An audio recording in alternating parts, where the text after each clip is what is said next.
now we have Zach Golku.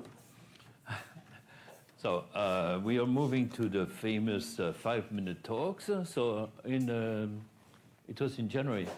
I gave a talk on the geometry of finance, and now we have something potentially even more interesting, which is the topology of finance by Zach Golku from JP Morgan. Oh, thank you. Welcome.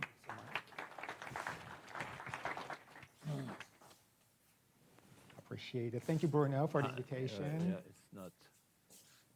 Yeah. Yes, that is. All right, Lee. Can I check if my own mic works here? All right, perfect. All right, so thank you so much, Bruno, for the invitation and for the opportunity to speak here. So when we look at the geometry of observable universe and try to look at the cosmic web and try to simulate how the cosmic web evolves, what we see are clusters of galaxies where sheets and filaments reside. But what we really don't see are dark matter halos where reside inside those holes, voids in the geometry.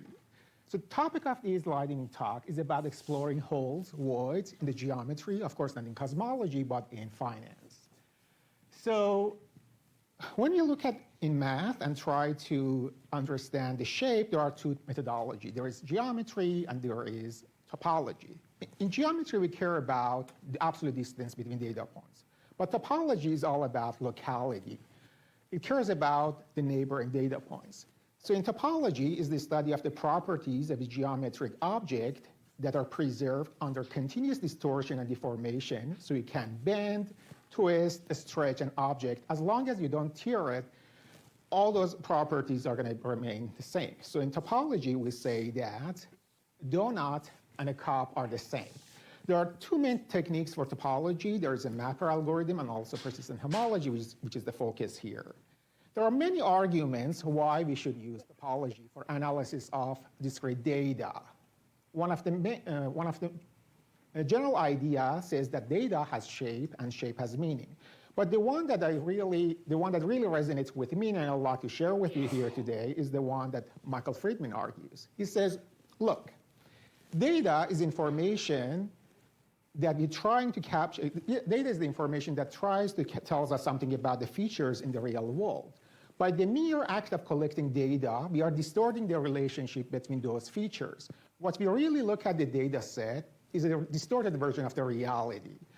Now, topological features are the ones that are invariant under this continuous distortion. So if you really wish to know what's really out there in the real world, topological features are the way to go. Here is just a cartoonish way of how topology works, or persistent homology in this case. We start with point clouds. Imagine there's a circle centered at each of those data points. As the circle grows, it starts overlaps, and you see it starting creating sets of simplicial complexes. And also you start seeing holes in the data. What's important here, looking at those bars mark the start at the end of each of those holes. In this case, what we're really looking at are the length of those bars, or how persistent they are in the different scales.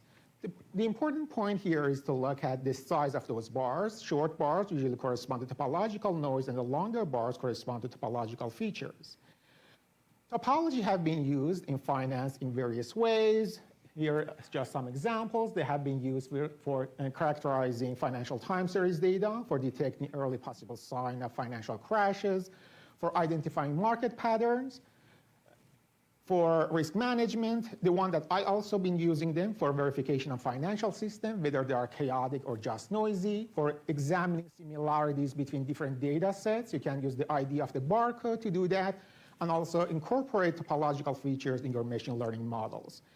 I've been having fun myself with the idea of the barcode, trying to kind of condense and to illustrate multidimensional time series data into kind of unique signatures. Here, what I'm showing you are how, for example, cash flow looks at different, among various products.